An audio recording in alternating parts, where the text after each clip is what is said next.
H1B filings probably for third-party work site now will take a little bit more longer because now you have to wait until you get all the documents to file a H1B.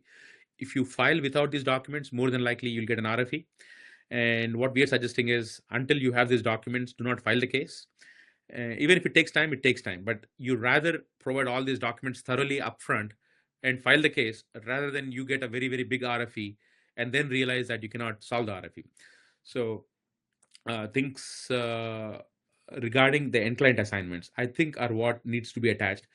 And for those employees who are working for full-time companies, more than likely this is not a challenge because you don't have a third-party work site. Anybody with full-time employment on the I-129 form, we don't see a lot of changes. It is only with third-party work site kind of cases that is the additional information that got added in the new form I-129. And some mistakes to avoid on form I-129. This is more for the employer because employer is the one that is doing I-129. The main thing is employer should make sure they provide everything that is required on the form I-129. Do not accidentally miss any information. Things like wage details, employee qualifications. Make sure everything is accurate, and demonstrate specialty occupation upfront. Demonstrate specialty occupation, okay? Because there is a way the burden of proof has to be proven. Make sure it is done as per the new regulations, and also complete documentation of work locations. So the new form adds multiple work locations in the form itself. So every employer should make sure the complete documentation of work locations is done on the I-129 form itself. And what that means is some people are working from client side, from their home, and so on. They have multiple locations. So all of this has to be a part of your I-129 upfront.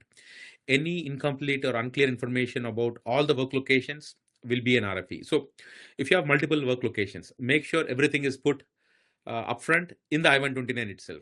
So not properly putting the worksite information, the multiple worksite information as a part of your I-129 is not only going to be a problem with the initial filing, but even when there is a site visit, if it is not listed on the I-129 and you're working from home, it could be an issue.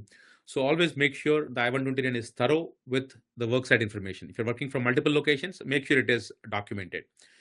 And so doing these things, making sure the form is thorough, I think things will be easier.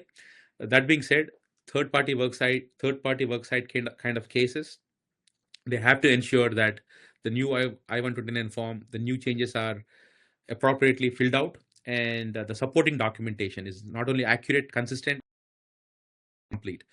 And doing so, I think will avoid the new kind of RFEs.